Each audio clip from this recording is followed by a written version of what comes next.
Good morning class. আমি সন্তু, তোমরা দেখছো the learning expert 2.0 YouTube channel. আজকে তোমাদের ইতিহাসের উপর থেকে থাকছে 42 নম্বর ক্লাস, এবং 42 নম্বর ক্লাসে আমাদের টপিক থাকছে শাহজাহান ও ঔরঙ্গজেব। তো আজকে টোটাল মুঘল এম্পায়ার অর্থাৎ মুঘল সাম্রাজ্য কিন্তু কমপ্লিট হয়ে যাবে। মানে মুঘল সাম্রাজ্য টোটাল কমপ্লিট হবে না, মুঘল সাম্রাজ্যে যে সমস্ত শাসকগুলো শক্তিশালী ছিল অর্থাৎ ঔরঙ্গজেব পর্যন্ত, সেই পোর্শন পর্যন্ত আমরা কমপ্লিট করে নেব। তারপরেও কিন্তু মুঘল শাসক থাকবে, এবং সেটা আমরা যখন মডার্ন হিস্ট্রি পড়বো অর্থাৎ ইংরেজদের টাইম পিরিয়ড চলে আসবে, তার পাশাপাশি আমরা সেগুলো পড়তে থাকবো। তো আজকে তোমাদের মুঘল এম্পায়ার আমরা টোটালটা কমপ্লিট করার চেষ্টা করব। একটু এত ক্লাস লেন্দি হবে, কিন্তু আজকেই কমপ্লিট হয়ে যাবে। তো আশা করি এর আগে যে ক্লাসগুলো হয়ে গেছে সেগুলো তোমরা দেখে নিয়েছো, না দেখে থাকলে উপরে আই বাটনে লিঙ্ক শো হচ্ছে, অথবা এই চ্যানেলের ডেসক্রিপশন বক্সটা ফলো করো। তার মধ্যে প্রিভিয়াস ক্লাসের প্লে লিস্টের লিঙ্ক পেয়ে যাবে, সেটার উপর ক্লিক করলে প্রিভিয়াস ক্লাস সেখান থেকে পরপর দেখে নিতে পারবে। তো শুরু করছি আজকের ক্লাস। শাহজাহান সম্পর্কে আমরা আগের দিনের ক্লাসে কিছুটা পড়েছিলাম, কিছুটা জেনেছিলাম। শাহজাহানের আসল নাম হলো খুররাম, জাহাঙ্গীরের ছেলে। জাহাঙ্গীরের জগৎ গোসাই যিনি ওয়াইফ ছিলেন, তার ছেলে হলো এই খুররাম। এই খুররামের বিবাহ হচ্ছে কার সাথে? আশরাফ খাঁয়ের মেয়ের সাথে। আশরাফ খাঁয়ের মেয়ের নাম কি?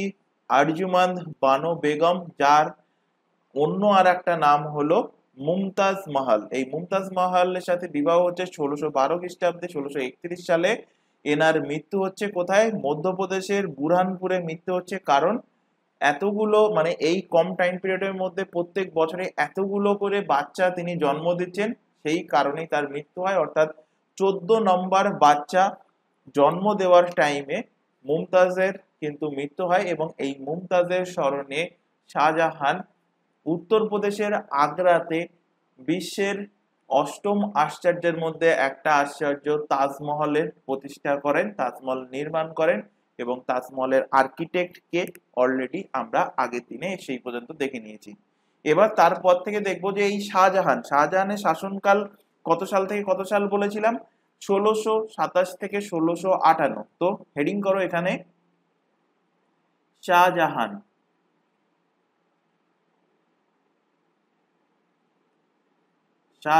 শাহজাহানের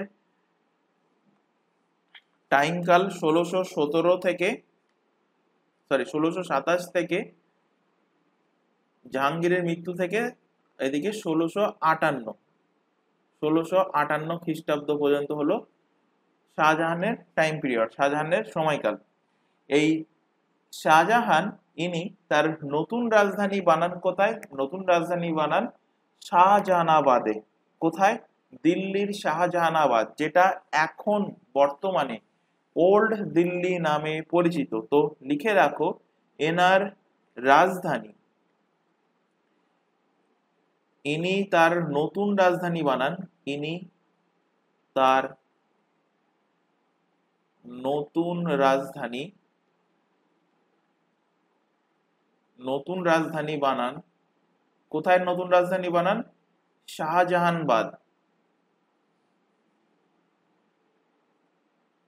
শাহজাহানাবাদ, শাহজাহানাবাদ। শাহজাহানাবাদ কোথায়? দিল্লি, দিল্লিতে অবস্থিত, যেটা বর্তমানে ওল্ড দিল্লি নামে পরিচিত। বর্তমানে পুরানো দিল্লি নামে পরিচিত। ওল্ড দিল্লি নামে পরিচিত বর্তমানে। শাহজাহান এখান থেকে কনফিউজিং করার জন্য কোশ্চেন দেয়। কি কোশ্চেন দেবে? দুজন ব্যক্তিত্ব আছেন, দুজন শাসক আছেন মুঘল সম্রাটের, যিনি রেড ফোর্ট বানিয়েছিলেন এবং তার পাশাপাশি জামা মসজিদ বানিয়েছিলেন, এবং দুজনই কিন্তু আলাদা আলাদা জায়গায় বানিয়েছিলেন। তো কে কোথায় বানিয়েছিলেন এইভাবে কোশ্চেন দেয়, যে আগ্রাতে জামা মসজিদ কে, কোন মুঘল শাসক বানিয়েছিলেন, বা এইভাবে কোশ্চেন দেবে দিল্লিতে লাল কেল্লা, দিল্লির যে লাল কেল্লা, সেই লাল কেল্লা কে বানিয়েছিলেন। তো এখান থেকে লেখো যে লাল কেল্লা, লাল কিল্লা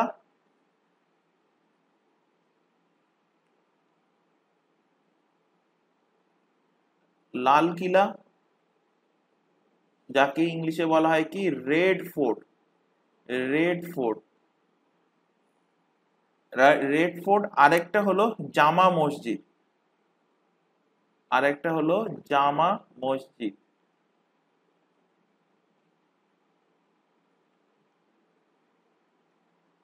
জামা মসজিদ, একটা হলো লাল কেল্লা, আর একটা হলো জামা মসজিদ। এই দুটো জিনিস কিন্তু দুজন শাসক বানিয়েছিলেন।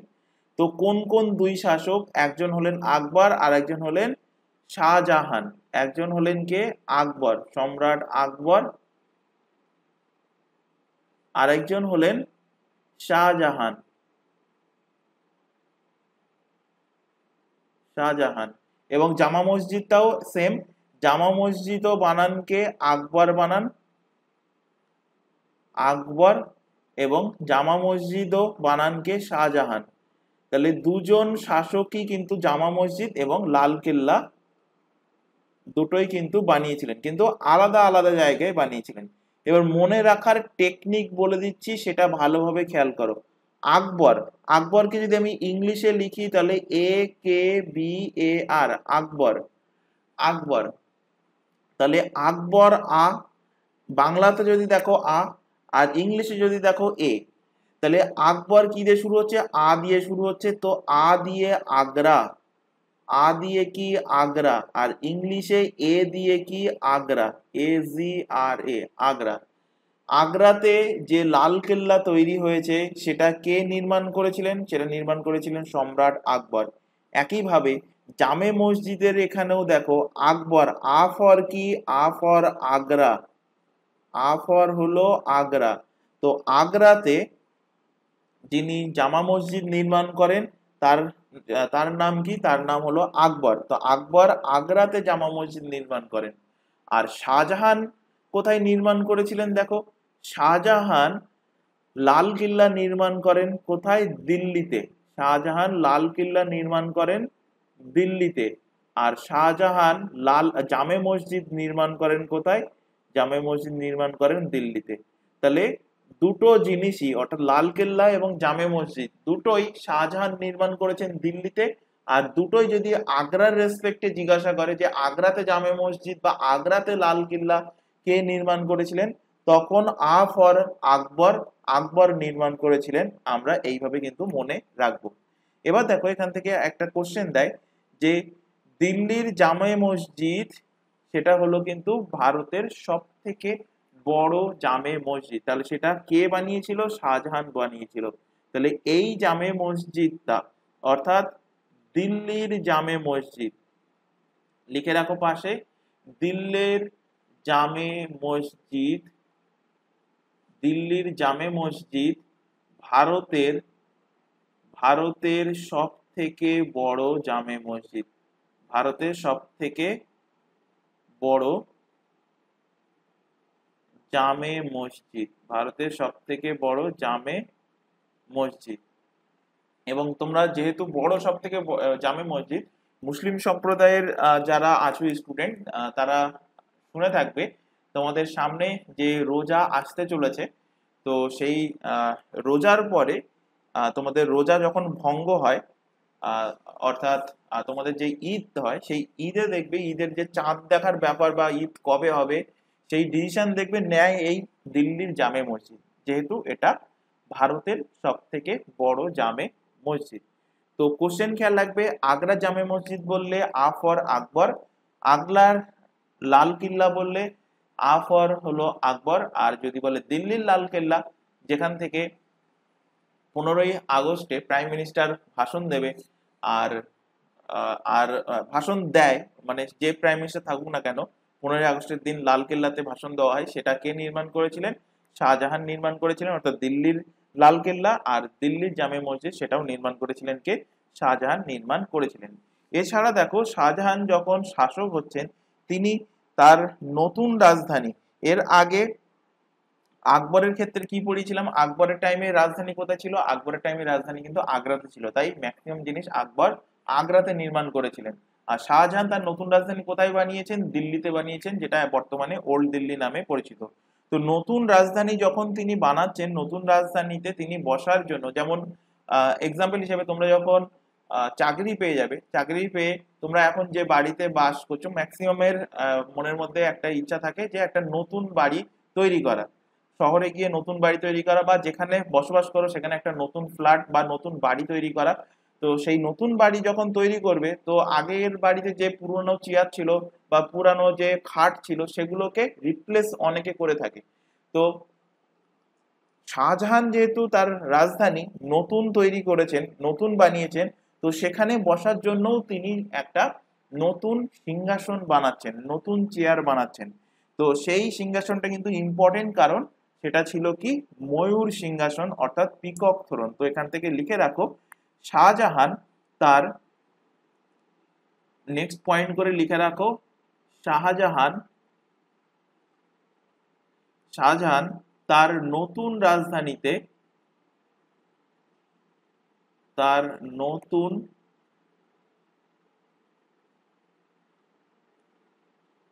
নতুন রাজধানীতে বসার জন্য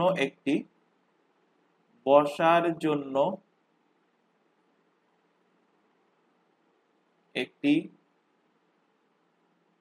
নতুন সিংহাসন বানান।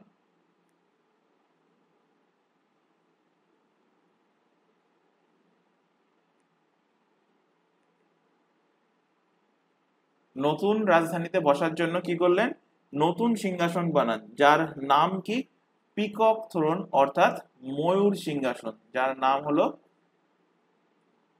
ময়ূর সিংহাসন। ময়ূর ময়ূর সিংহাসন, ইংলিশে বললে পিকক থ্রোন।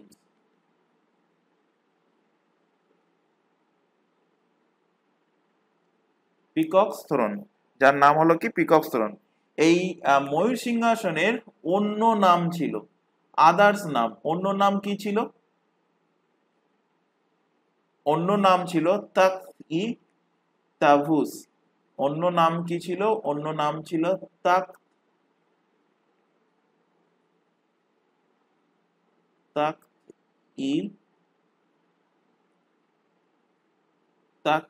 তাভুস।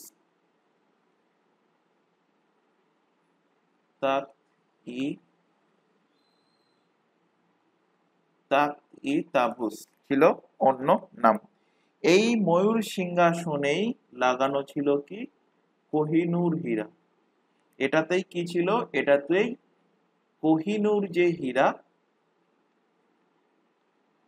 কোহিনূর হীরা এই পিকক থ্রোনেই লাগানো ছিল। কোহিনূর হীরা লাগানো ছিল। তাহলে শাহজাহান তার নতুন রাজধানীতে বসার জন্য তিনি নতুন যে সিংহাসন বানিয়েছেন সেটা কি ময়ূর সিংহাসন, এবং এই ময়ূর সিংহাসনেই কিন্তু লাগানো ছিল কোহিনূর হীরা। পরবর্তীতে এই পিকক থ্রোন কিন্তু ভারত থেকে চুরি করে, মানে ভারত থেকে নিয়ে যায়, চুরি করে না, ভারত থেকে নিয়ে যায় কে, নাদির শাহ এসে এই সিংহাসনটাকে লুট করে নিয়ে যায়। সেটা পরে বলছি, যখন এর পরে আমরা শাহজাহানের সৈন্য অভিযান দেখবো, সেখানে আমরা আলোচনা করব। এবার দেখো শাহজাহান কি করছে। শাহজাহান আকবরের চালু করা যে সিজদা এবং পাইবাস প্রথা আছে, তো সিজদা এবং পাইবাস প্রথাকে তিনি স্টপ করছে।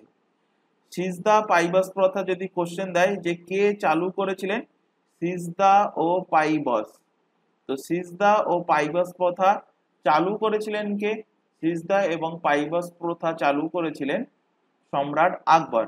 তো এই সিজদা এবং পাইবাস প্রথাকে সমাপ্ত করছেন কে, সমাপ্ত করেন এই শাহজাহান। সমাপ্ত করেন কে, সমাপ্ত করেন শাহজাহান। এর পাশাপাশি শাহজাহান আকবরের টাইম থেকে যে ক্যালেন্ডার প্রচলন ছিল, কি ক্যালেন্ডার, ইলাহি সংবাদ,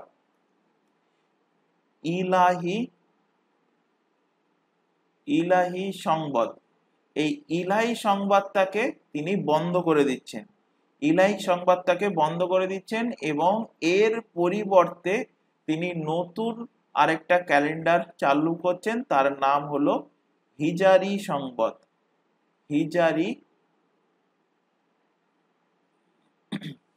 হিজারি সংবাদ তিনি পুনরায় চালু করছেন। হিজারি সংবাদ তিনি আবার পুনরায় চালু করছেন। এবার দেখব শাহজাহানের সৈন্য অভিযান। নেক্সট পেজে হেডিং করো শাহজাহানের সৈন্য অভিযান। তার আগে এখানে একটা ছোট ইনফরমেশন দেওয়ার আছে। তোমরা এখন যে ক্লাসটা দেখছো সেটা হিস্ট্রি ফাউন্ডেশন ব্যাচ, যেটা প্রত্যেকটা এক্সাম অর্থাৎ রেলের এক্সাম, রেলের এনটিপিসি, গ্রুপ ডি, এসএসসি এর, সিজিএল, সিএসএসএল, এমটিএস থেকে শুরু করে জিডি কনস্টেবল থেকে শুরু করে প্রত্যেকটা এক্সাম, ওয়েস্ট বেঙ্গল গভর্নমেন্টের police, jail police, constable, SI, সমস্ত exam, PSC clerkship, miscellaneous, motor vehicle inspector, প্রত্যেকটা এক্সামের প্রিলি এবং মেন্স কিন্তু কভার হবে যদি তোমরা এই ব্যাচটা প্রথম থেকে শেষ পর্যন্ত কভার করতে পারো। এর পাশাপাশি এই প্রত্যেকটা এক্সামের জন্য প্রত্যেকটা তোমাদের এক্সাম ওয়াইজ, সিলেবাস ওয়াইজ প্রত্যেকটা সাবজেক্টের কিন্তু সম্পূর্ণ ফ্রিতে সিলেবাস ওয়াইজ এই ক্লাসে, এই চ্যানেলে কিন্তু লাইভ ক্লাস চলছে। লাইভ ক্লাস অ্যাটেন্ড না করতে পারলে থেকে যায় ক্লাসটা রেকর্ডেড ফরম্যাটে, সুতরাং রেকর্ডেড হিসেবে ক্লাস তোমরা তোমাদের সময় মতো দেখে নিতে পারবে। তবে রিকোয়েস্ট থাকছে কেউ এই চ্যানেলের কোনো ক্লাসকে ডাউনলোড করে দেখবেন না, এটা আমাদের তরফ থেকে রিকোয়েস্ট থাকছে। আর প্রত্যেকটা এক্সামের জন্য আলাদা আলাদা হোয়াটসঅ্যাপ ব্যাচ ওপেন করা আছে, নিচে সেই হোয়াটসঅ্যাপ নাম্বার তোমাদের সামনে শো হচ্ছে। ব্যাচে যুক্ত হতে চাইলে শুধুমাত্র এই নম্বরে হোয়াটসঅ্যাপে মেসেজ করবে, কেউ নর্মাল কল বা ভিডিও কল এই নম্বরে করবে না। আর ব্যাচে যুক্ত হওয়ার জন্য কোনো রকম ফিস কিন্তু লাগে না। এছাড়া আরো আরেকটা ইনফরমেশন দেবো, তোমরা এখন যে চ্যানেলে ক্লাসটা দেখছো তার নাম দ্য লার্নিং এক্সপার্ট 2.0। এই চ্যানেলেই পাবে প্রতিটা এক্সামের জিকেজিএস এর class, current affairs, reasoning, English, math এবং এর পাশাপাশি তোমাদের কম্পিটিটিভ এক্সামের জন্য যে computer application class, computer awareness, সেটাও তোমরা সম্পূর্ণ ফ্রিতে পেয়ে যাবে এই চ্যানেল থেকে। তাই প্রত্যেককে বলছি চ্যানেলটাকে সাবস্ক্রাইব করে বেল আইকনকে অল নোটিফিকেশনে তোমরা সেট করে রাখো। রেগুলার বেসিসে চ্যানেলটাতে ক্লাস চলছে, রেগুলার বেসিসে চ্যানেলটাতে ক্লাসগুলো করতে থাকো। এবং তোমরা এই চ্যানেলে চলে গিয়ে ক্লাস যদি খুঁজে না পাও তো প্লে লিস্ট অপশানে চলে যাবে। প্লে লিস্ট অপশনের মধ্যে দেখবে পরপর সমস্ত ক্লাস প্রোভাইড করা আছে, সেখানে ক্লিক করলে তার মধ্যে যে সমস্ত ক্লাসগুলো হয়ে গেছে সেগুলো পরপর সেখান থেকে তোমার সামনে শো করবে। তো এবার হেডিং করো, কি বললাম, শাহজাহানের সৈন্য অভিযান। শাহজাহানের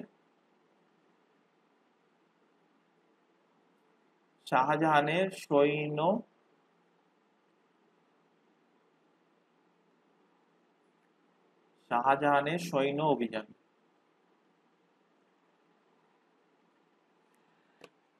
তো সবার প্রথমে সৈন্য অভিযান কোথায় হচ্ছে? আহমেদনগর। আহমেদনগরের বিজয়ী হচ্ছে, আহমেদনগর জয়লাভ করছে কে? শাহজাহান। তো লেখো আহমেদনগর বিজয়।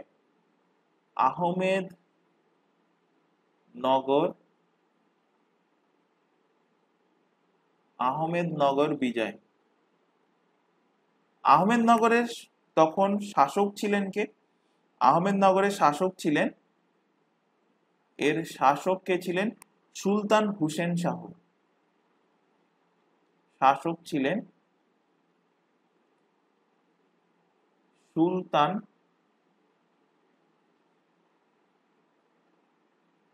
সুলতান হুসেন শাহ।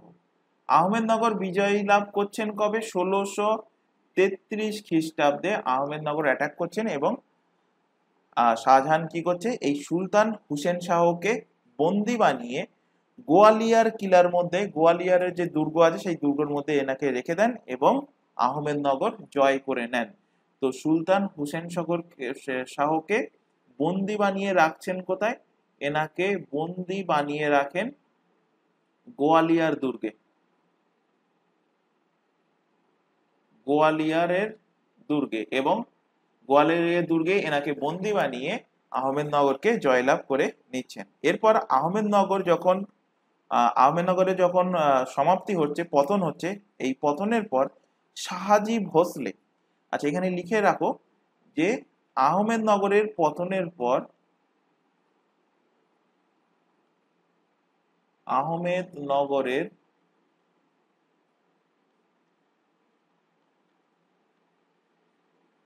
পতনের পর শাহাজি ভোসলে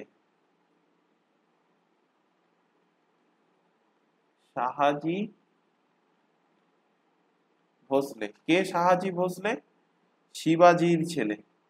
শাহাজি ভোসলে কে? শিবাজির ছেলে। যখন মারাঠা সাম্রাজ্য পড়াবো এরপরে তোমাদের শুরু হবে বিজয়নগর, দক্ষিণ ভারতের কিছু সাম্রাজ্য, যেমন বিজয়নগর এম্পায়ার। বিজয়নগর সাম্রাজ্যের পরে তোমাদের থাকবে মারাঠা সাম্রাজ্য এবং তার সাথে থাকবে বাহমনি সাম্রাজ্য। তো এগুলো, এই তিনটে সাম্রাজ্য আমাদের পড়া কমপ্লিট হয়ে গেলে আমাদের টোটাল মেডিভেল হিস্ট্রির যে পার্ট আছে সেটা কিন্তু কমপ্লিট হয়ে যাবে। আজকে তো মুঘল এম্পায়ার শেষ হয়ে যাচ্ছে, আর দিল্লি সালতানেট পিরিয়ড এটাও অলরেডি হয়ে গেছে, তারপর মুঘল এম্পায়ার, তারপরে দক্ষিণ ভারতের যে তিনটে সাম্রাজ্য আছে সেটা কমপ্লিট করলে আমাদের মেডিভেল পার্ট কমপ্লিট। তো এরপর কি বললাম, এরপর আহমেদনগরের পতনের পর এই শাহাজি ভোসলে আহমেদনগর কি করছে, ছেড়ে দিচ্ছে। আহমেদনগর ছেড়ে শাহাজি ভোসলে আহমেদনগর ছেড়ে চলে যায়। শাহাজি ভোসলে আহমেদনগর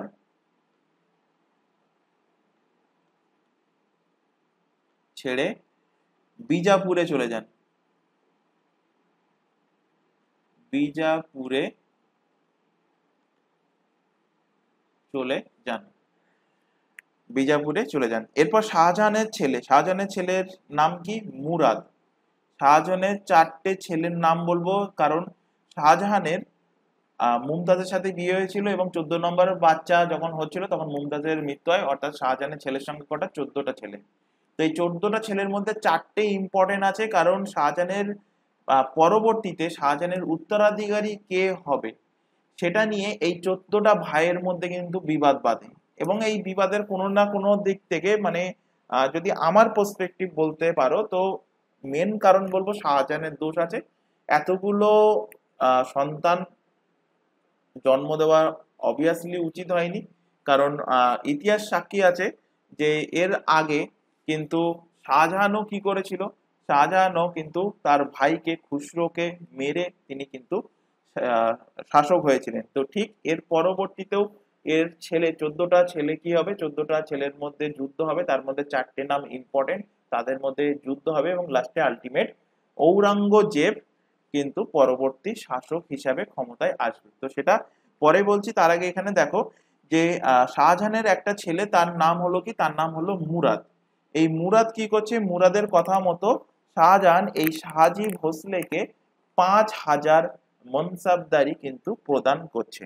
তো এখানে লিখে রাখো, এরপর শাহজাহানের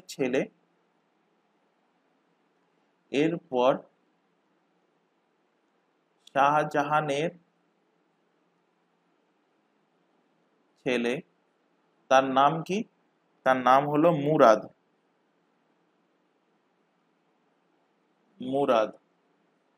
তো এই মুরাদের কথা মতো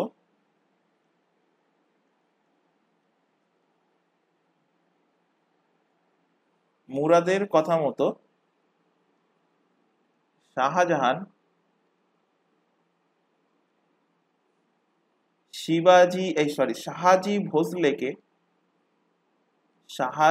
ভোসলেকে 5000 মনসবদারি প্রদান করেন।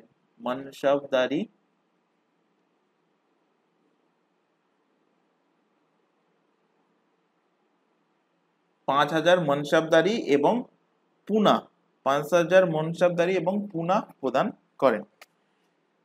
এরপর সেকেন্ড অভিযান গোলকুন্ডা অভিযান, এবং গোলকুন্ডার শাসক ছিলেন আব্দুল কুতুব শাহ। তো লেখো এখানে সেকেন্ড অভিযান হলো কি, গোলকুন্ডা অভিযান।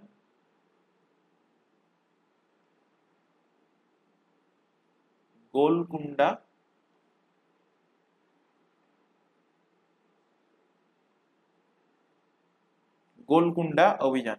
এই গোলকুন্ডার শাসক কে ছিল,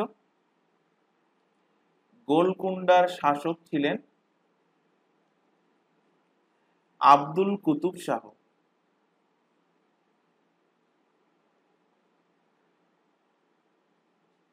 আব্দুল কুতুব শাহ ছিলেন কে, গোলকুন্ডার শাসক। ইনি 1636 সালে মুঘলদের অধীনতা স্বীকার করে নিয়েছিলেন এবং এর পরে এই গোলকুন্ডাতে একজন ব্যবসায়ী ছিলেন। তো এখানে লিখে রাখো এর পাশে যে 1636 1636 সালে মুঘলদের অধীনতা স্বীকার করেন। মুঘলদের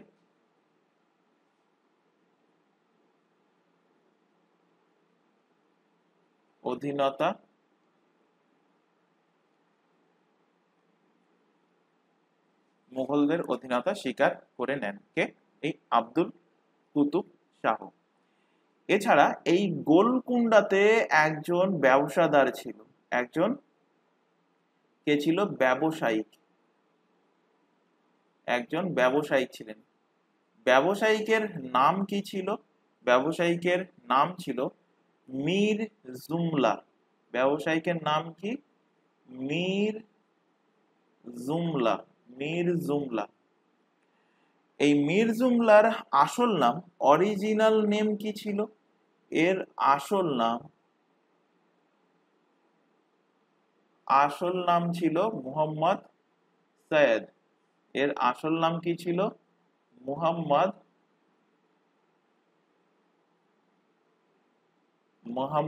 সৈয়দ। ইনি পরবর্তীতে এই গোলকুন্ডা ছেড়ে দেন।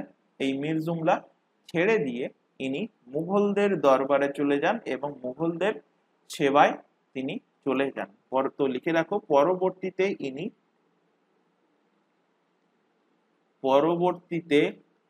ইনি মুঘলদের সেবায় চলে যান। মুঘলদের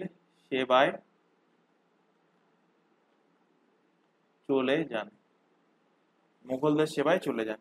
ইনি শাহজাহানকে, এনার নাম কেন ইম্পর্টেন্ট? মীর জুমলা নাম ইম্পর্টেন্ট এই কারণে, ওই যে পিকক থ্রোন শাহজাহান বানিয়েছিলেন, পিকক থ্রোনের কথা একটু আগে বললাম, তো ওই পিকক থ্রোনে যে কোহিনূর হীরাটা ছিল, লাগানো হয়েছিল, শাহজাহান লাগিয়েছিলেন, সেই কোহিনূর হীরা কে দিয়েছিল? তো এই মীর জুমলা শাহজাহানকে কোহিনূর হীরা উপহার হিসাবে দিয়েছিল। তো লিখে রাখো ইনি, এবং এক্সামে কোশ্চেন দিয়েছিল শাহজাহানকে কে উপহার হিসাবে কোহিনূর হীরা দিয়েছিল। তো অ্যান্সার হবে একজন ব্যবসায়িক যার নাম হলো মীর জুমলা। ইনি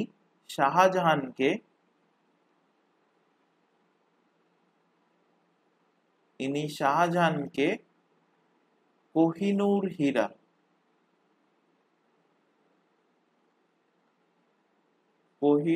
হীরা গিফট হিসাবে দেন, উপহার হিসাবে দেন, উপহার হিসাবে প্রদান করেন, উপহার হিসাবে দেন। এরপর শাহজাহান কি করছে? শাহজাহান এই কোহিনূর হীরাটাকে নিয়ে তিনি লাগিয়ে দেন কোথায়? ময়ূর সিংহাসনে। এই কোহিনূর হীরাকে শাহজাহান কোথায় লাগাচ্ছে? পিকক থ্রোন অর্থাৎ ময়ূর সিংহাসন। এবং এই ময়ূর সিংহাসন দেখো, এই ময়ূর সিংহাসনের ইতিহাস দেখো কি হচ্ছে। এই ময়ূর সিংহাসনকে 1739 খ্রিস্টাব্দে 1739 খ্রিস্টাব্দে ব্যক্তির নাম হলো নাদির শাহ।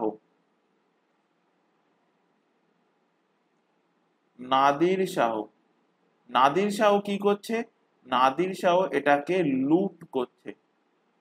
নাদির শাহ এই পিকক থ্রোনকে লুট করছে এবং কোহিনূর হীরা সমেত এই ময়ূর সিংহাসনকে লুট করে নাদির শাহ কোথায় নিয়ে যাচ্ছে?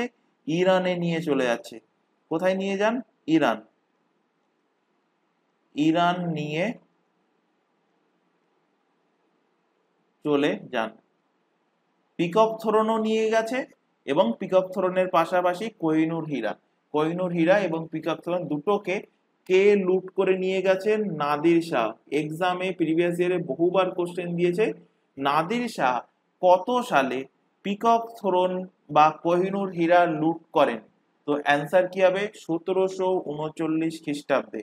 এবং পরবর্তীতে শোনা গিয়েছে এই পিকক থ্রোন থেকে কোহিনূর হীরাকে ভারত দেশে ফিরিয়ে নিয়ে এসেছিলেন কে? রঞ্জিত সিং, পাঞ্জাবের শাসক রঞ্জিত সিং। এবং রঞ্জিত সিং যখন এই কোহিনূর হীরাকে আবার দেশে ফিরিয়ে নিয়ে আসেন, পরবর্তীতে সেটা আবার চলে যায় কাদের হাতে? ইংরেজদের হাতে। এবং ইংরেজরা এখনো পর্যন্ত সেটাকে নিয়ে চলে যায় কোথায়, ব্রিটেনে, এবং এখনো পর্যন্ত সেই কোহিনূর হীরা ভারতে আর ফিরে আসেনি। তো কোহিনূর হীরা একবার বেরিয়ে গেছে, আবার ভারতে আনলো কে, রঞ্জিত সিং। এবং রঞ্জিত সিং এটাকে ভারতে নিয়ে আসার পর ইংরেজদের হাতে চলে যায়, এবং সেটা এখনো কোথায় আছে, ব্রিটেনে। সেই কোহিনূর হীরা এখনো সেখানে পড়ে আছে, ভারতে এখনো রিটার্ন আসেনি। নেক্সট অভিযান লেখো, বিজাপুরের অভিযান। নেক্সট অভিযান লেখো শাহজাহানের বিজাপুর অভিযান। 3 নম্বর লেখো বিজাপুর বিজাপুর অভিযান বা বিজাপুর আক্রমণ। তো এই বিজাপুর শাসক কে ছিল? বিজাপুরের শাসক ছিল আদিল শাহ। বিজাপুরের শাসক ছিল কে? মোহাম্মদ আদিল শাহ।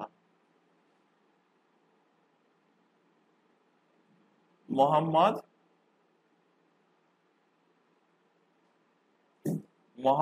আদিল শাহ ছিল বিজাপুরের শাসক। তো শাহজাহান দেখো কি করছে, শাহজাহান 1631 সালে তার যে শ্বশুর ছিল, তার নাম কি, আসাফ খা। এই আসাফ খাকে পাঠান এই বিজাপুরে, এবং আসাফ খা সেখানে যাচ্ছে, অসফল হয়ে তিনি ফিরে আসছেন। তো লিখে রাখো এখান থেকে, শাহজাহান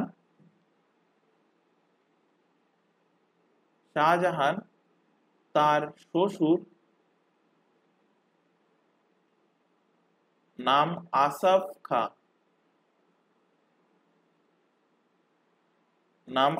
খা, আসাফ খাকে এখানে পাঠান,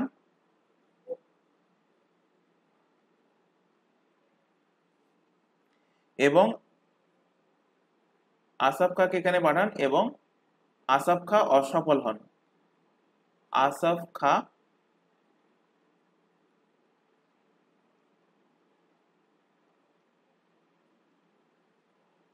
খা অসফল হন। পরবর্তীতে 1636 সালে, মানে এর ঠিক 5 বছর পরে, আদিল শাহ অটোমেটিক্যালি মুঘলদের অধীনতা স্বীকার করে। তো এরপর 1636 সালে আদিল শাহ মুঘলদের অধীনতা স্বীকার করে। মুঘলদের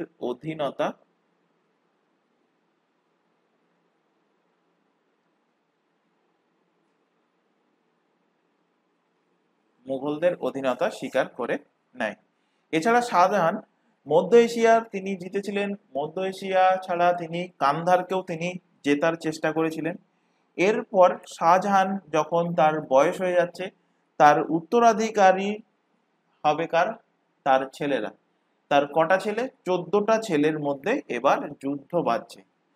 তো নেক্সট হেডিং করো, শাহজাহানের পর শাহজাহানের উত্তরাধিকারীদের মধ্যে যুদ্ধ।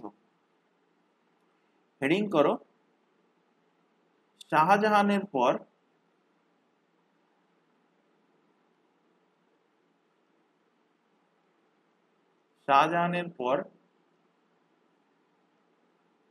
তার উত্তরাধিকারীদের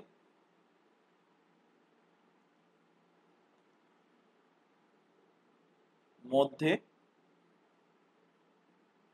যুদ্ধ।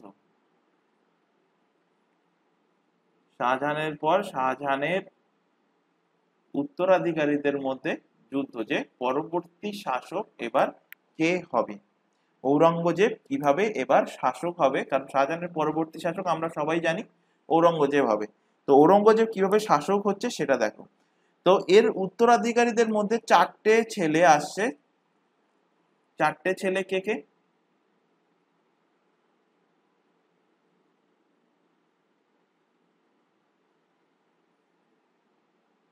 একজনের নাম অলরেডি আমরা পড়ে এসেছি, মুরাদ,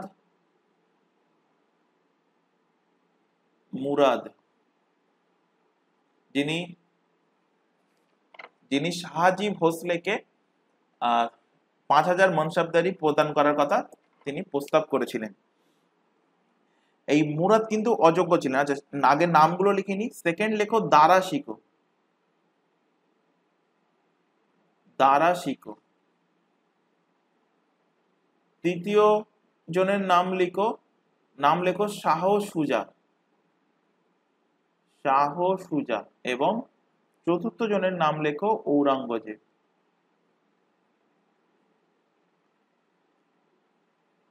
ঔরঙ্গজেব। তো শাহজাহানের উত্তরাধিকারী এই চারজনের মধ্যে এবার কি হচ্ছে, ফাইট হচ্ছে, যার মধ্যে মুরাদ একদম কোনো কাজের না, ইনি অযোগ্য ছিলেন, ইনি অযোগ্য ছিলেন। দারা শিকো ইনি শাহজাহানের টাইম পিরিয়ডে পাঞ্জাবের গভর্নর ছিলেন, শাহজাহানের টাইম পিরিয়ডে ইনি পাঞ্জাবের গভর্নর অর্থাৎ সুবেদার ছিলেন, পাঞ্জাবের গভর্নর অর্থাৎ সুবেদার ছিলেন। শাহ সুজা ইনি বাংলার গভর্নর সুবেদার ছিলেন, ইনি বাংলার গভর্নর অর্থাৎ সুবেদার ছিলেন।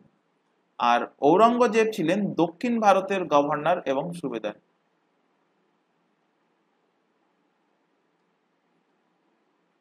দক্ষিণ ভারতের গভর্নর অর্থাৎ সুবেদার ছিলেন। তাহলে দারা শিকো ছিলেন পাঞ্জাবের, শাহ সুজা ছিলেন বাংলার, আর ওদিকে ঔরঙ্গজেব ছিলেন কোথাকার, দক্ষিণ ভারতের, তিনি গভর্নর অর্থাৎ সুবেদার ছিলেন। এবার দেখো এদের মধ্যে যুদ্ধ হচ্ছে, এদের উত্তরাধিকারী কে হবে, এদের মধ্যে যুদ্ধ হচ্ছে। কটা যুদ্ধ হবে, 5টা যুদ্ধ হবে। এদের উত্তরাধিকারীর জন্য কতটা যুদ্ধ হবে, 5টা যুদ্ধ হবে। তো সবার প্রথমে দেখো এই যুদ্ধগুলো কিন্তু ইম্পর্টেন্ট, এখান থেকে কোশ্চেন আসে, যুদ্ধের নাম বলে দেবে এবং এই যুদ্ধে কে কে কার কার মধ্যে যুদ্ধ হয়েছিল, এক্সামে এখান থেকে কিন্তু কোশ্চেন দিয়েছে। তো সবার প্রথমে লেখো বাহাদুরপুরের যুদ্ধ,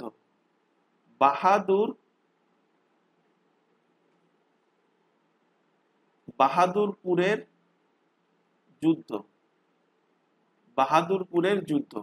কবে হয়েছে এই যুদ্ধটা, বাহাদুরপুরের যুদ্ধ? যুদ্ধটা হয়েছে 14 ফেব্রুয়ারি। 14 ফেব্রুয়ারি, ডেট গুলো কিন্তু মনে রাখতে হবে, কারণ সমস্ত যুদ্ধ কিন্তু 2 বছরের মধ্যে, অর্থাৎ 1658 থেকে 1659 মধ্যে কিন্তু এই 2 বছরে এই 5টা যুদ্ধ হয়েছিল। তো 14 ফেব্রুয়ারি 1658 সালে কিন্তু প্রথম যুদ্ধ হচ্ছে উত্তরাধিকারীর জন্য। কোথায়, লোকেশন কোথায়? লোকেশন হলো বানারস। লোকেশন কোথায়? লোকেশন হলো বেনারস বা বানারস, বানারস। কার কার মধ্যে যুদ্ধ হচ্ছে দেখো,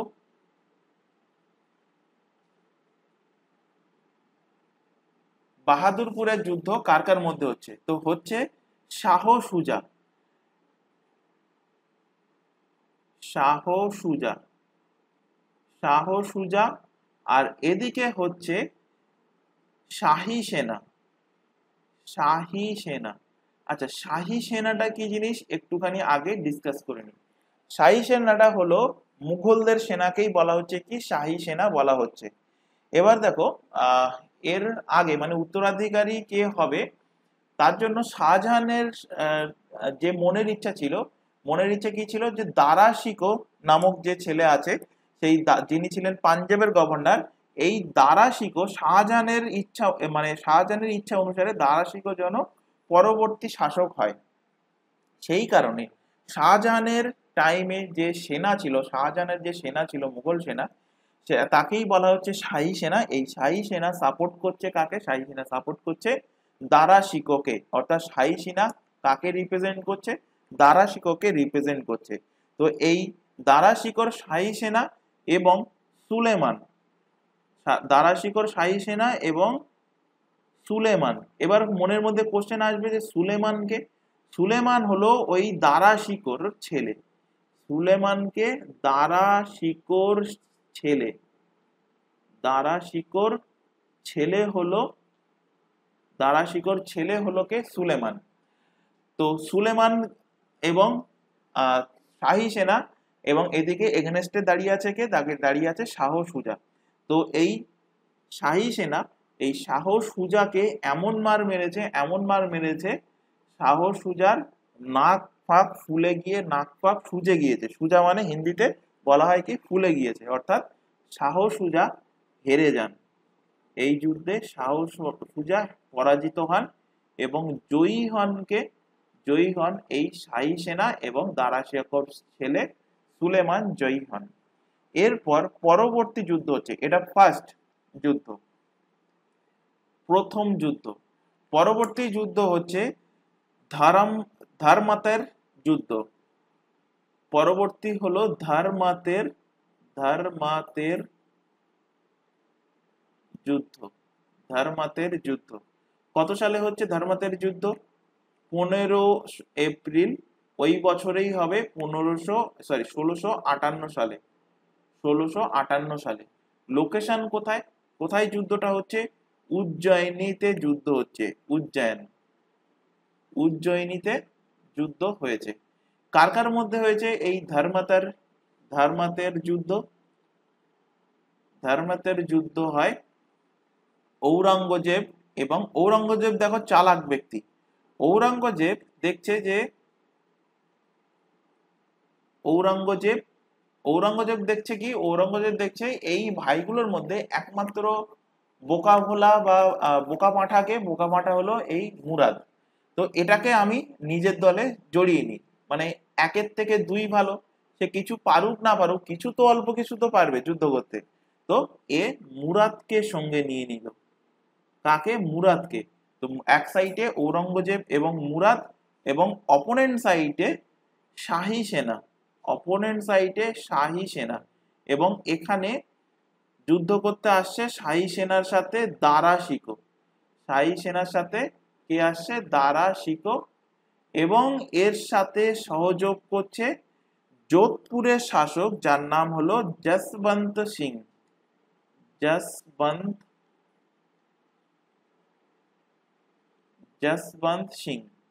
সিংকে যোধপুরের শাসক।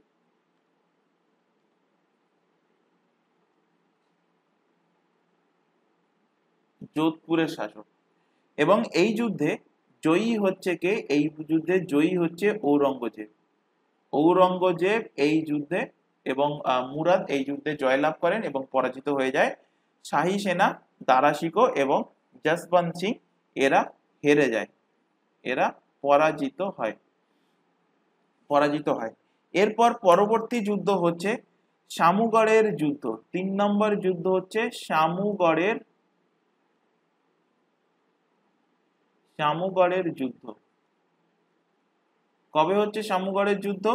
29 মে 1658। 29 মে 1658 সালে যুদ্ধ হচ্ছে। কোথায়? লোকেশন কোথায়? লোকেশন হলো আগ্রাতে যুদ্ধটা হচ্ছে। কার কার সঙ্গে যুদ্ধ হচ্ছে? তো এখানেও ঔরঙ্গজেব এবং মুরাদ একসাথে একটা জুটি বানিয়েছে। এখানেও হলো ঔরঙ্গজেব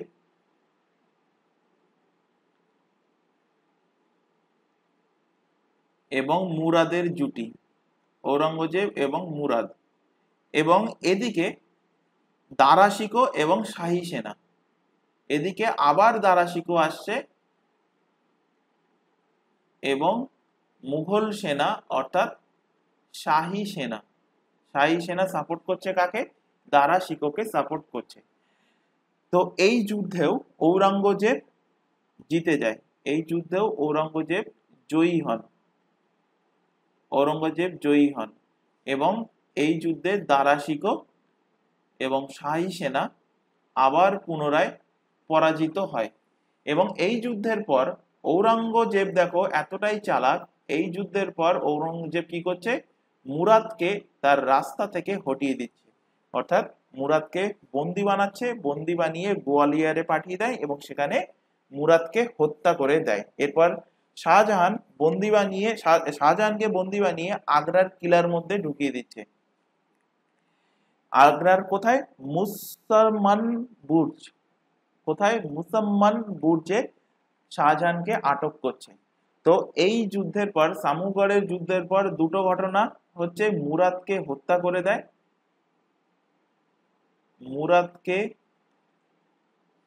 গোয়ালিয়র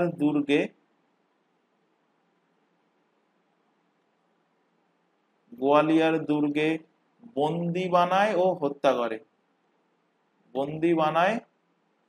ও হত্যা করে এবং বাবাকে এখানে আটক করছে, হত্যা করে। এবং সেকেন্ড কাজ করছে ঔরঙ্গজেব কি, তার বাবা শাহজাহানকে বন্দি বানাচ্ছে, শাহজাহানকে বন্দি বানান।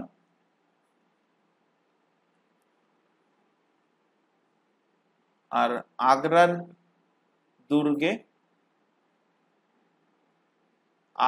দুর্গ নাম কি, নাম হলো মুসাম্মান বুর্জ,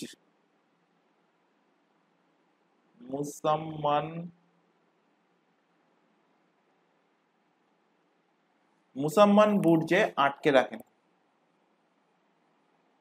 আটক করে রাখেন, মুসাম্মান বুর্জে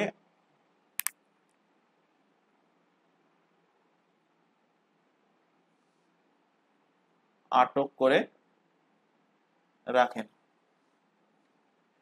এরপর 4 নম্বর যুদ্ধ হচ্ছে খাজুয়ার যুদ্ধ। 4 নম্বর যুদ্ধ হলো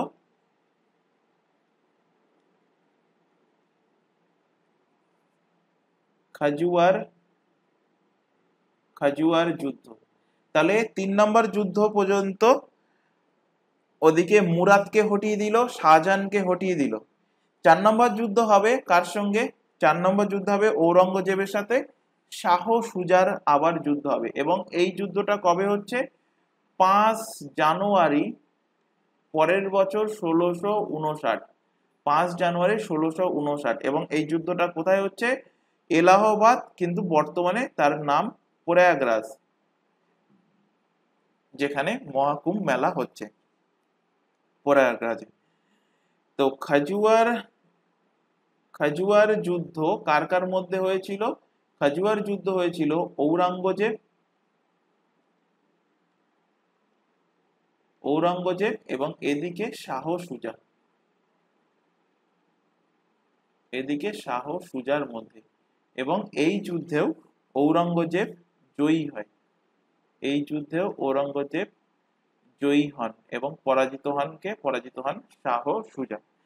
পরবর্তী যুদ্ধ এবং লাস্ট যুদ্ধ 5 নম্বর যুদ্ধ দেবরাই বা দোরাই,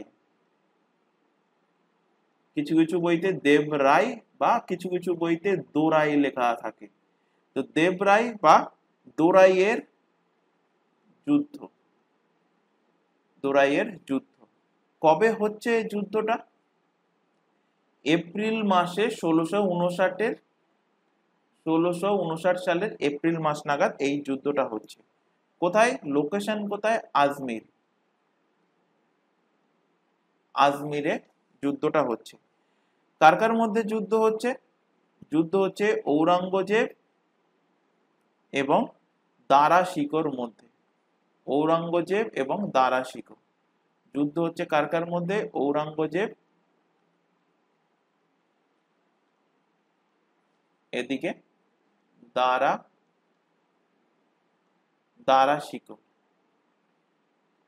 দারা শিকো এই যুদ্ধে হেরে যায়, পরাজিত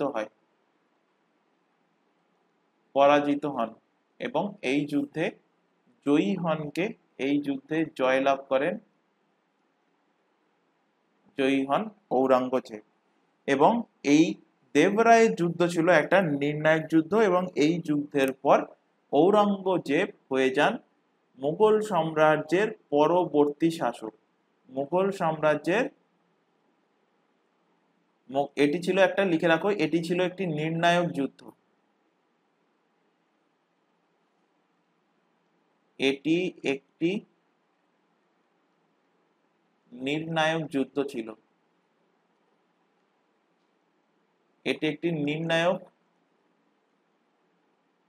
যুদ্ধ ছিল, এবং এরপর পরবর্তী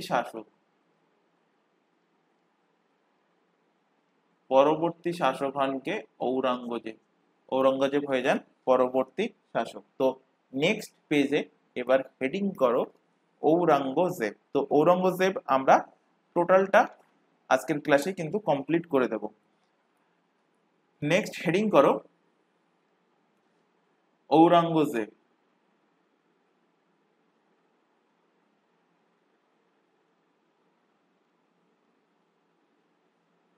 ঔরঙ্গজেবের টাইম পিরিয়ড কত ছিল? ঔরঙ্গজেবের টাইম পিরিয়ড ছিল 1658 থেকে এদিকে 1707 খ্রিস্টাব্দ পর্যন্ত। 1658 থেকে 1707 খ্রিস্টাব্দ পর্যন্ত। এবং এই ঔরঙ্গজেব ধার্মিক রূপে তিনি কিন্তু কঠোর শাসক ছিলেন। তো লিখে রাখো, ইনি ধার্মিক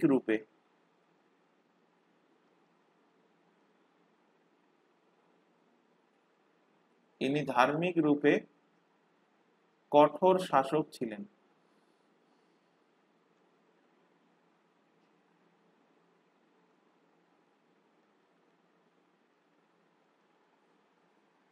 ধার্মিক রূপে কঠোর শাসক ছিলেন।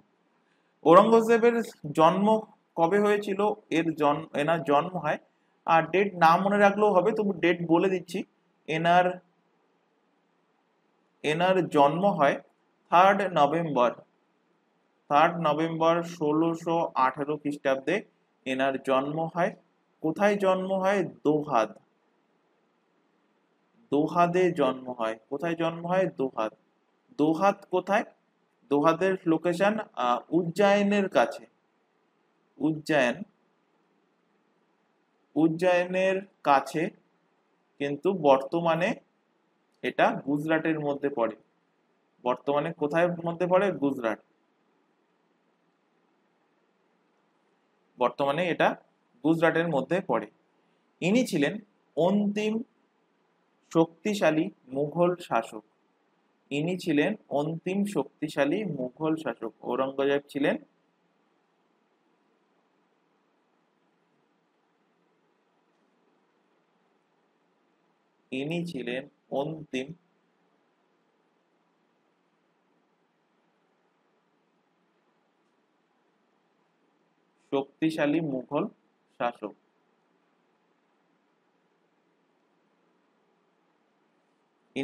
অন্তিম শক্তিশালী মুঘল শাসক। আচ্ছা, এনার রাজ্যাভিষেক দুবার হয়।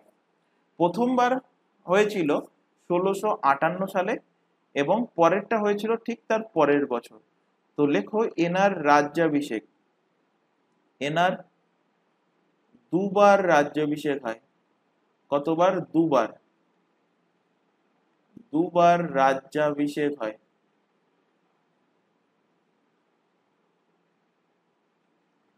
এনার দুবার রাজ্যাভিষেক হয়।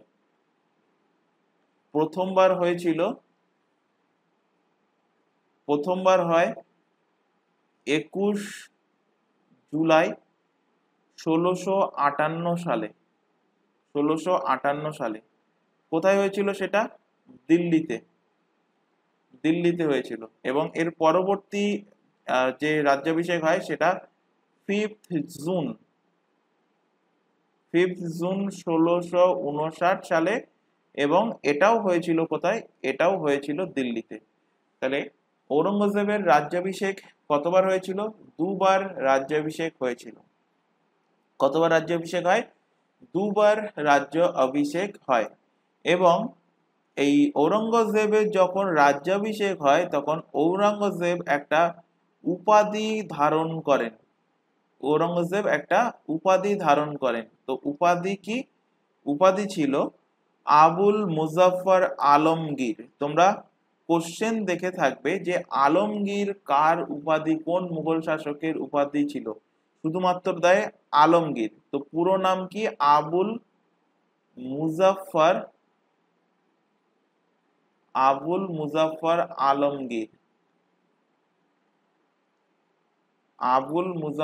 আলমগীর। তো আলমগীরটা শুধু মনে রাখবে, শুধু না, পুরোটাই মনে রাখবে। আলমগীরটা বহুবার এক্সামে কোশ্চেন দিয়েছে। আলমগীর কার উপাধি ছিল? তো আলমগীর ছিল ঔরঙ্গজেবের উপাধি। তো ঔরঙ্গজেবের 4-5টা উপাধি ছিল, সেগুলো নিয়ে আলোচনা করব। তার আগে দেখো, এই যে রাজ্যাভিষেক হচ্ছে, এই রাজ্যাভিষেক যখন হচ্ছে, রাজ্যাভিষেকের টাইমে মুসলিমদের মধ্যে দেখবে কাজীরা, মানে এখনকার বিবাহ মুসলিম সম্প্রদায়ের মধ্যে যে বিয়ে টিয়ে হয়, দেখবে কাজীরা এসে সেই বিয়েটা পড়ান। কাজীরা এসে বিভিন্ন তাদের যে মন্ত্র আছে বা যে সমস্ত রিচুয়াল আছে সেই পদ্ধতিতে তার মধ্যে একটা হলো কবুল কবুল কবুল এইগুলো বলা হয়, বলে বিবাহ হয়। তো তখনকার দিনেও কিন্তু রাজ্যাভিষেকের জন্য এই কাজীরা কি করতো, ফতোয়া কাজীরা এসে রাজার মাথায় মুকুট বসাতো, মানে রাজ্যের যে মুকুট, রাজমুকুট যেটা, সেই রাজমুকুটটা যখন নতুন শাসকের রাজ্যাভিষেক হয় তার মাথায় বসিয়ে দিত। তো ঔরঙ্গজেবের রাজ্যাভিষেকের টাইমে তখনকার সমস্ত কাজীরা কি করছে, ফতোয়া জারি করে।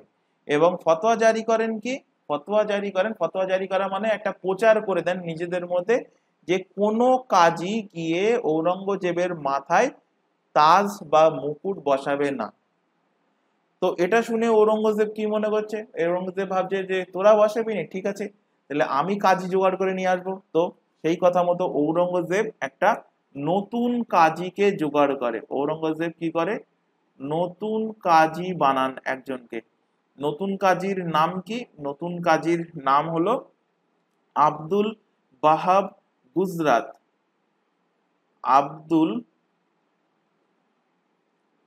আব্দুল বাহাব গুজরাত কে কি করছে, গুজরাতকে কাজী বানান। একে কাজী বানান, কে বানাচ্ছে, ঔরঙ্গজেব এনাকে কাজী বানাচ্ছে। এবং কাজী বানিয়ে এবার ঔরঙ্গজেব বলছে আমি রাজ্যাভিষেক করছি, আমার মাথায় রাজমুকুট রাখো। এবং ঔরঙ্গজেবের কথাই মতো আব্দুল বাহাব গুজরাত ঔরঙ্গজেবের মাথায় রাজমুকুট অর্থাৎ তাজ তিনি রেখে দেন এবং ঔরঙ্গজেবের রাজ্যাভিষেক কমপ্লিট হয়। এবার দেখবো যে ঔরঙ্গজেবের উপাধি, এবার দেখবো এনার বিভিন্ন উপাধি। তো এনাকে কিন্তু টোটাল 5টা উপাধি দেওয়া হয়েছিল, তার মধ্যে একটা আলমগীর আমরা অলরেডি দেখে নিয়েছি। তো প্রথম লিখে রাখো আলমগীর। এই আলমগীর উপাধি কেন দেওয়া হয়েছিল, আলমগীর উপাধি দেওয়া হয়েছিল তার রাজ্যাভিষেকের টাইমে।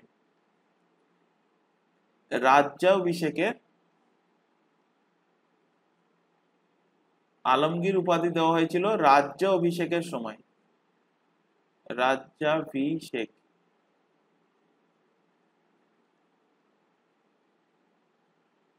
রাজ্যাভিষেকের সময় দেওয়া হয়েছিল আলমগীর উপাধি। এছাড়া অন্যান্য যে উপাধিগুলো দেওয়া হয় তার মধ্যে একটা হলো বাহাদুর। এই বাহাদুর উপাধি কে দেয়, বাহাদুর উপাধি কিন্তু দেয় তার বাবা শাহজাহান। শাহজাহানের দ্বারা তার বীরত্বের জন্য, ঔরঙ্গজেবের বীরত্বের জন্য,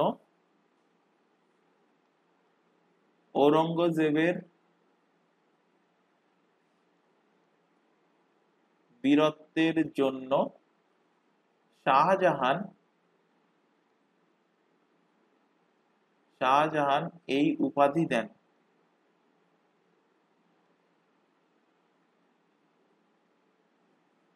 নেক্সট উপাধি হাফিজ।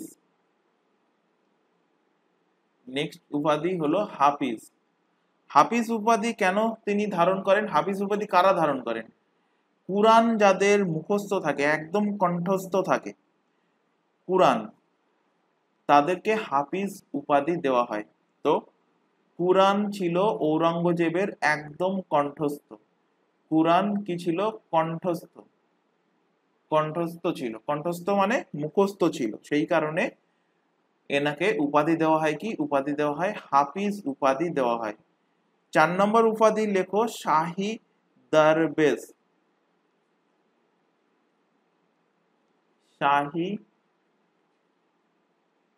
শাহী দরবেশ, তো এই উপাধি দেওয়া হয়েছিল সাদাসিধে সরল জীবনযাত্রা পালন করার জন্য। সরল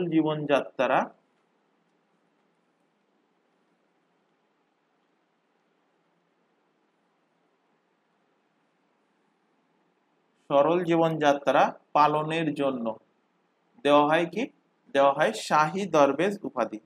আরেকটা লাস্ট উপাধি হলো গাজী উপাধি, এবং গাজী উপাধি বহুবার পড়িয়েছি। কেন দেওয়া হয়? গাজী উপাধি দেওয়া হয় ধর্ম বিজেতা। গাজী উপাধি দেওয়া হয় কারণ ধর্ম বিজেতার, নিজেকে ধর্ম বিজেতা হিসাবে ঘোষণা করলে তাকে গাজী উপাধি দেওয়া হয়। তাহলে ঔরঙ্গজেবের 5টা উপাধি কি কি ছিল? আলমগীর, বাহাদুর, হাফিজ, শাহী দরবেশ এবং গাজী। এর মধ্যে মোস্ট ইম্পর্টেন্ট হলো আলমগীর। এইটা বহুবার এক্সামে কিন্তু কোশ্চেন দিয়েছে। এই ঔরঙ্গজেব ইনি শুরুতেই বলেছি ইনি ধার্মিক রূপে কঠোর শাসক ছিলেন এবং ইনি কঠোর সুন্নি মুসলিম ছিলেন। ঔরঙ্গজেব মুসলিমদের মধ্যে দেখবে দুটো সম্প্রদায় থাকে, একটা হলো সুন্নি আর একটা হলো শিয়া। তো ঔরঙ্গজেব কি ছিলেন? ঔরঙ্গজেব ছিলেন কঠোর সুন্নি মুসলমান ছিলেন। তো লিখে রাখো, ঔরঙ্গজেব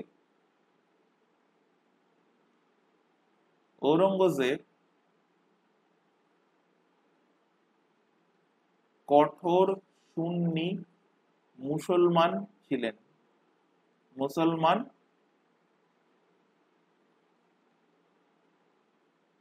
ছিলেন।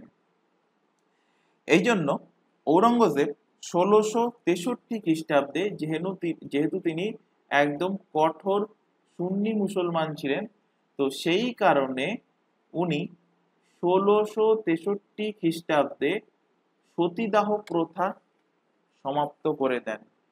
সতীদাহ প্রথা 1663 খ্রিস্টাব্দে, কারণ সতীদাহ প্রথা মোস্টলি হিন্দুজম যে সমস্ত সম্প্রদায় আছে তাদের মধ্যে কিন্তু এটা প্রচলিত ছিল।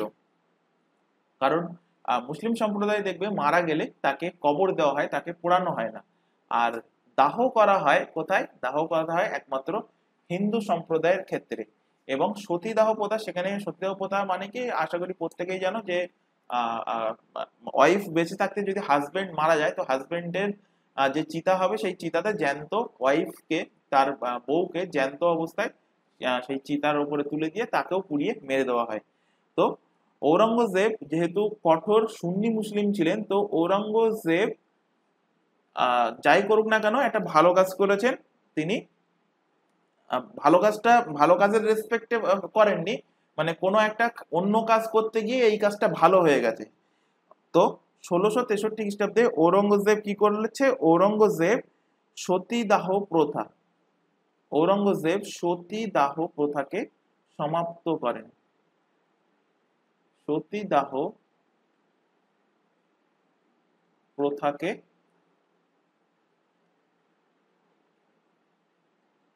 সমাপ্ত করেন এবং এর পাশাপাশি ঔরঙ্গজেব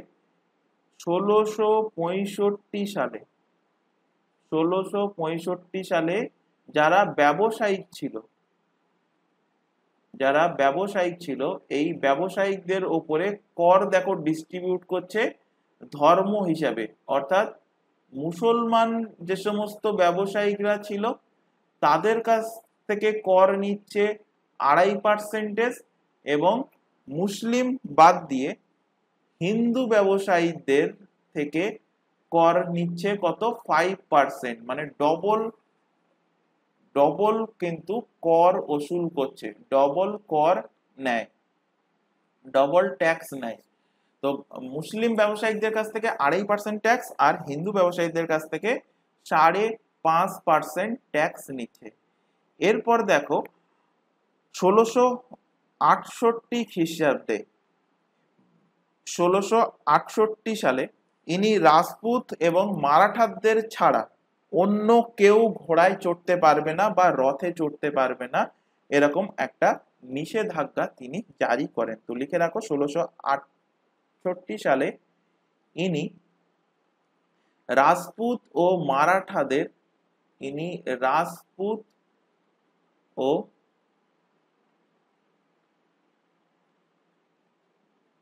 মারাঠাদের ছেড়ে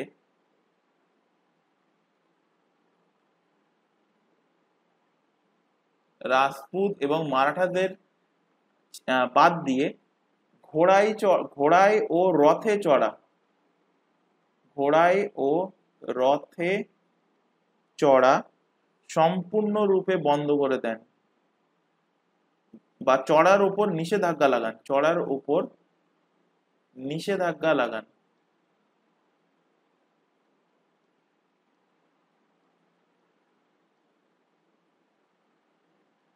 নিষেধাজ্ঞা লাগান।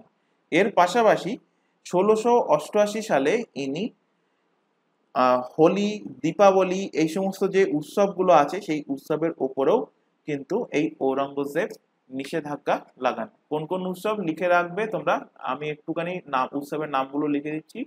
হোলি, দীপাবলি, হোলি, দীপাবলি এবং অন্যান্য উৎসবের ওপরে কি হচ্ছে, নিষেধাজ্ঞা লাগাচ্ছে কে, 1668 সালে এই ঔরঙ্গজেব। এরপর 1669 সালে ঔরঙ্গজেব আকবরের দ্বারা প্রচলিত তুলাদান ব্যবস্থা এবং ঝারকা দর্শন লিখে রাখো এখান থেকে। এরপর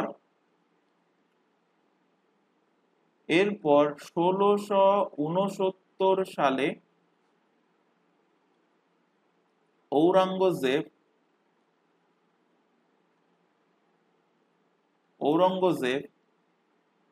ঝারকা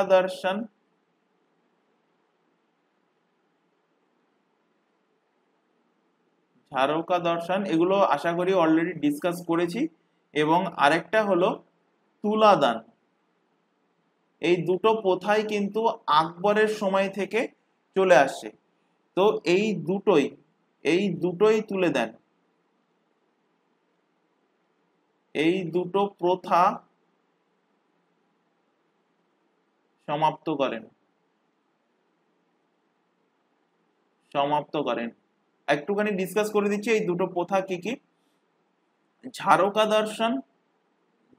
দর্শন প্রথা কি, আকবর কি করতো, আকবর তার যে দুর্গ ছিল, তার যে কিলা ছিল, সেই দুর্গের বিভিন্ন যে জানলা ছিল, যাকে হিন্দিতে খিড়কি বলা হয়, সেই বড় বড় মানে দেখবে যে হেরিটেজ যে সমস্ত বিল্ডিং থাকে তাদের জানলা ফানলা গুলো এখনকার দরজার থেকেও অনেক বড় হয়। তো যাই হোক, সেই খিড়কি বা জানলা থেকে তার যে সমস্ত রাজ্যের প্রজারা ছিল সেই প্রজাদের দর্শন দিতেন। যেমনটা তোমরা এখন দেখে থাকবে বিভিন্ন মুভিতে বা কোনো ফিল্ম আর্টিস্ট অসুস্থ হলে তার যারা চাহনেওয়ালা মানে তাকে যারা পছন্দ করে তারা নিচে ভিড় করে এবং সেই ফিল্ম স্টার হয়তো ব্যালকনিতে গিয়ে তাদের এরকম উপরে হাত দেখিয়ে তাদেরকে দর্শন দেয়। তো তেমনটাই কিন্তু আকবর ছাদে গিয়ে বা কোনো জানলার পাশে গিয়ে তাদের প্রজাদের দর্শন দিতেন, তাকে বলা হচ্ছে কি ঝারকা দর্শন। আর তুলাদান কি, তুলাদান মানে তুলা যন্ত্রের এক সাইডে আকবর বসতেন, একটা পাল্লায় আকবর বসতেন এবং অন্য পাল্লায় আকবরের সম ওজনের সোনা, রূপা এই সমস্ত দামি দামি জিনিস ওজন করা হতো। ওজন করে যেটা ওজন হতো সেটা তিনি জনগণের মধ্যে গিফট হিসাবে, দান হিসাবে তিনি বিলিয়ে দিতেন, দান করে দিতেন। তো ঝারকা দর্শন এবং তুলাদান এই দুটো প্রথাই স্টপ করে দিচ্ছেন কে, ঔরঙ্গজেব এই দুটো প্রথাই তুলে দেন। এরপর 1669 সালে ঔরঙ্গজেব ফরমান জারি করেন। 1669 সালে যেটা সব থেকে বাজে ফরমান, 1669 সালে ঔরঙ্গজেব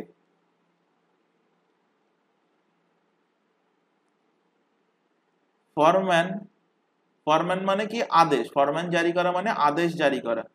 ফরমান জারি করেন। কি ফরমান জারি করেছিলেন, জারি করেছিল যে হিন্দু মন্দির ও পাঠশালা যেগুলো আছে, হিন্দু মন্দির, আচ্ছা একটা কথা বলে রাখি যে এইগুলো শুনে কেউ অফেন্ড হবে না, কারণ এগুলো ইতিহাসের জিনিস, আমি বানিয়ে বলছি না। ইতিহাসে যা লেখা আছে সেটাই কিন্তু তোমাদের পড়ানো হচ্ছে। অনেকে হয়তো অফেন্ড হতে পারো যে কেন একটা সম্প্রদায়কে এতটা নিচ দেখানো হচ্ছে আর একটা সম্প্রদায়কে কেন, এসব কোনো কিছুই করার আমার মোটিভ নেই। এটা জাস্ট ইতিহাসে আছে, যা ইতিহাসে আছে সেটাই আমি এখানে পড়াচ্ছি, আমি নিজের মনের থেকে কিছু বলছি না। আর আগের ক্লাসে অনেকে হয়তো ওই একটা জায়গায় তোমরা একটু আপত্তিজনক বলবে, কোথায়, ওই মমতাজের বলেছি যে বাচ্চা তৈরি করার ফ্যাক্টরি। তো তো বাচ্চা তৈরি করার ফ্যাক্টরি বলবো না তো কি বলবো? 14টা বাচ্চা কেউ কি নেয়? একটা মহিলার থেকে 14টা বাচ্চা মানে হওয়া তো সম্ভব, কিন্তু কেউ কি করে? এটা নির্মমতার একটা উদাহরণ, সেই কারণেই ওটা বলেছিলাম। জাস্ট কেউ ওটাতে অফেন্ড হবে না, জাস্ট মনে রাখার জন্য। আর যা পড়ানো হচ্ছে হিস্ট্রির জিনিস পড়ানো হচ্ছে, আমার মন গড়া কাহিনী কিন্তু পড়ানো হচ্ছে না।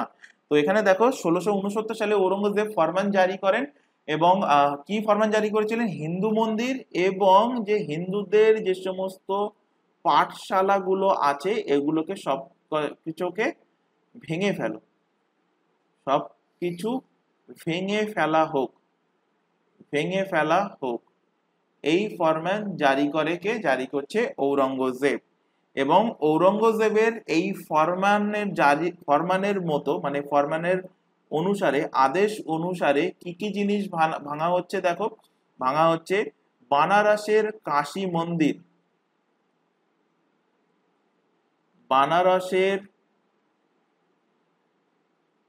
কাশী বিশ্বনাথ মন্দির ডিস্ট্রয় করা হচ্ছে, ভাঙা হচ্ছে। এছাড়া ভাঙা হচ্ছে মথুরার কেশব মন্দির, মথুরার কেশব মন্দির,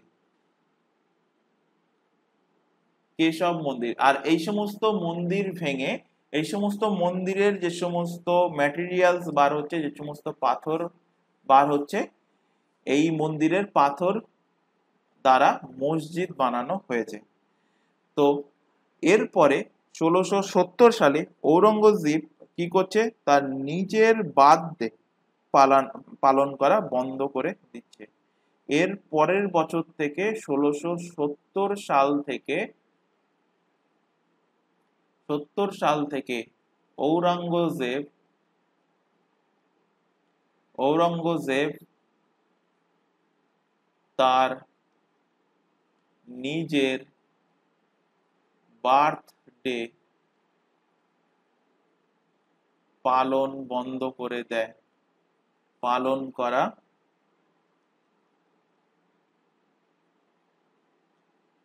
বন্ধ করে দেন। এবং এর কয়েক বছর পর 1679 সালে তিনি পুনরায় হিন্দুদের ওপর জিজিয়া কর লাগু করেন। ঔরঙ্গজেব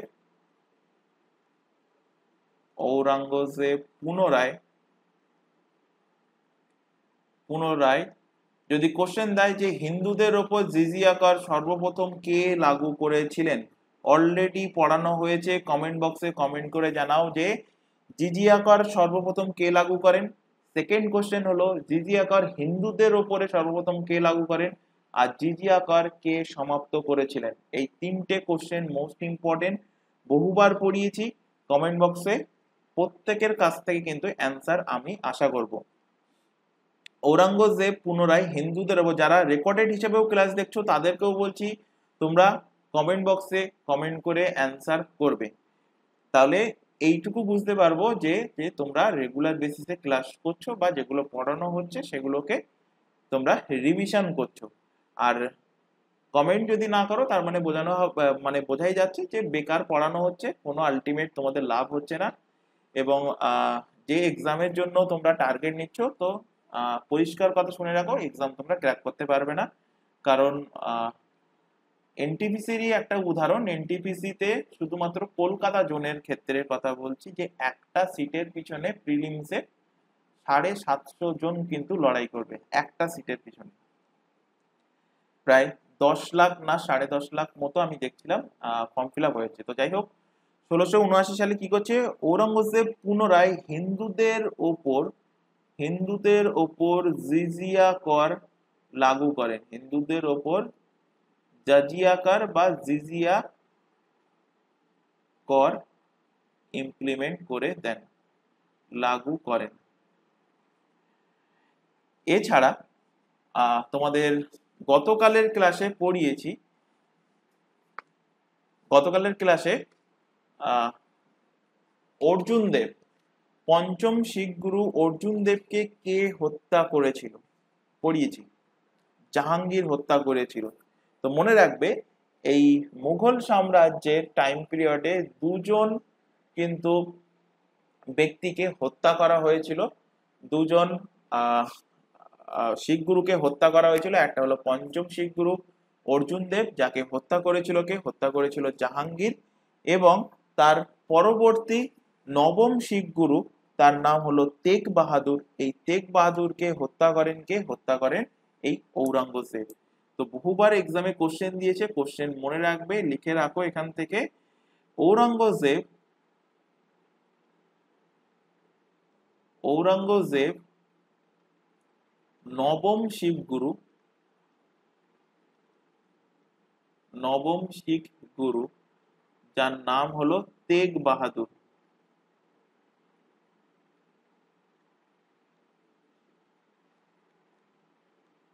তেগ বাহাদুর, এই তেগ বাহাদুরকে হত্যা করেন।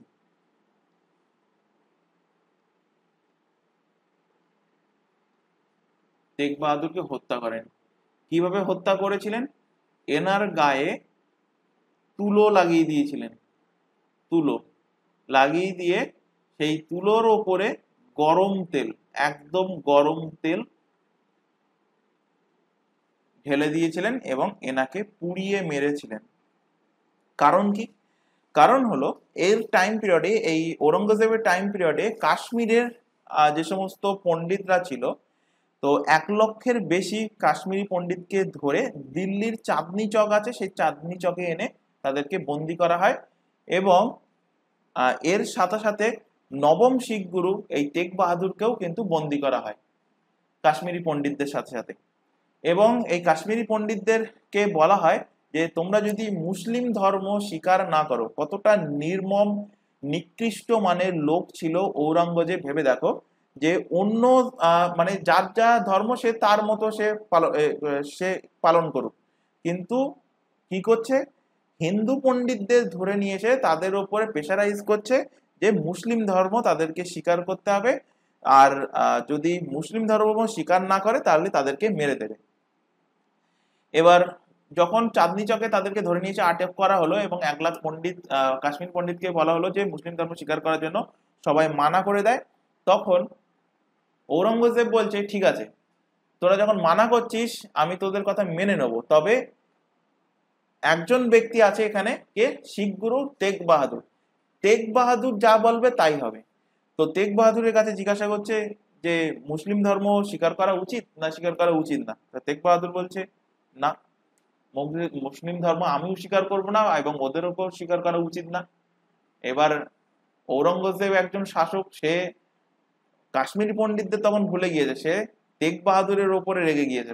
সে ভেবেছিল অ্যাকচুয়ালি যে তেগ বাহাদুর হয়তো ভয়ে বা চাপে সে বলবে হ্যাঁ সবাইকে মুসলিম ধর্ম স্বীকার করা উচিত, কিন্তু তেগ বাহাদুর সেটাকে ডিনাই করে, সেটা মেনে নেয়নি। তো তেগ বাহাদুরকে নির্যাতন করে মারে, তেগ বাহাদুরের গায়ে তুলো জড়ায় এবং তুলো জড়িয়ে জড়িয়ে তেগ বাহাদুরের গায়ে গরম ফুটন্ত তেল তার গায়ে ঢেলে দেয় এবং সে তেগ বাহাদুর কিন্তু মারা যায়। তো তেগ বাহাদুরকে কোশ্চেন দেয় যে নবম শিখ গুরুকে হত্যা করেছিল কে? ঔরঙ্গজেব। আর পঞ্চম শিখ গুরু যদি বলে, অর্থাৎ অর্জুন দেবের কথা যদি বলে, তখন হয়ে যাবে কি? হয়ে যাবে সেটা জাহাঙ্গীর। এরপর ঔরঙ্গজেবের মৃত্যু হয়। ঔরঙ্গজেবের মৃত্যু কবে হচ্ছে? 1707 খ্রিস্টাব্দে এনার মৃত্যু হয়। 1707 খ্রিস্টাব্দে এনার মৃত্যু হয়। এর পরবর্তীতে আমরা চলে আসব কোথায়? আমরা চলে আসব মডার্ন হিস্ট্রিতে। আমরা চলে আসব কোথায়? মডার্ন হিস্ট্রিতে। এবং এখানে দেখব যে ধীরে ধীরে কিভাবে ইউরোপিয়ানরা ভারতে সাম্রাজ্য বিস্তার করছে। এবং এর পাশাপাশি এখানে কিন্তু মুঘল শাসক কিন্তু টোটাল কমপ্লিট হয়ে গেল না, মুঘলদের শক্তিশালী শাসক এখানে কমপ্লিট হলো। এবং এই মডার্ন হিস্ট্রি যখন পড়াবো, আধুনিক ইতিহাস যখন পড়াবো, সেখানেও কিন্তু তোমাদের যে 1857 সালের যে মহাবিদ্রোহ হয়েছিল সেই টাইম পিরিয়ড পর্যন্ত কিন্তু মুঘল শাসক ছিল, কিন্তু তাদের দাবদাবা অত কিন্তু বেশি ছিল না। তো সেগুলো আমরা এই মডার্ন হিস্ট্রির সাথে সাথে পড়তে পড়তে যাব, যেগুলো ইম্পর্টেন্ট আছে।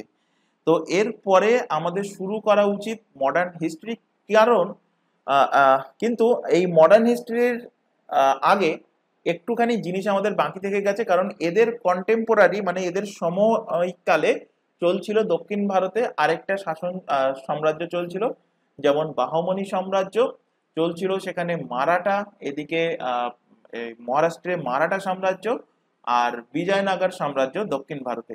তো এইগুলো আমরা আগে কমপ্লিট করব, আর ধরো 6টা 7টা ক্লাস লাগবে।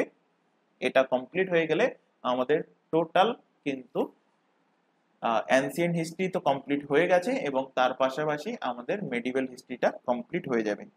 তো আশা করি আজকের ক্লাসে যেটুকু পড়ানো হলো মুঘল এম্পায়ার কিন্তু কমপ্লিট এখানে, সেটা ক্লিয়ার হয়েছে। যদি কোথাও কারো ডাউট থেকে থাকে টোটাল মুঘল এম্পায়ারের ওপর থেকে, ডাউট তো কারোর জিজ্ঞাসা করতে আমি এখনো পর্যন্ত শুনিনি, তাহলে আশা মানে এটাই ধরে নেব যে কারোর ডাউট থাকছে না। তো ডাউট থাকলে অবশ্যই কমেন্ট বক্সে কমেন্ট করে জানাও, আর ক্লাস ভালো লাগলে ক্লাসটাকে লাইক করবে, বন্ধু বান্ধবের মধ্যে শেয়ার করবে যারা বিভিন্ন কম্পিটিটিভ এক্সামের জন্য প্রিপারেশন নিচ্ছে। তো আজকের ক্লাস এই পর্যন্ত, নেক্সট দেখা হবে পরবর্তী ক্লাস নিয়ে। Thank you.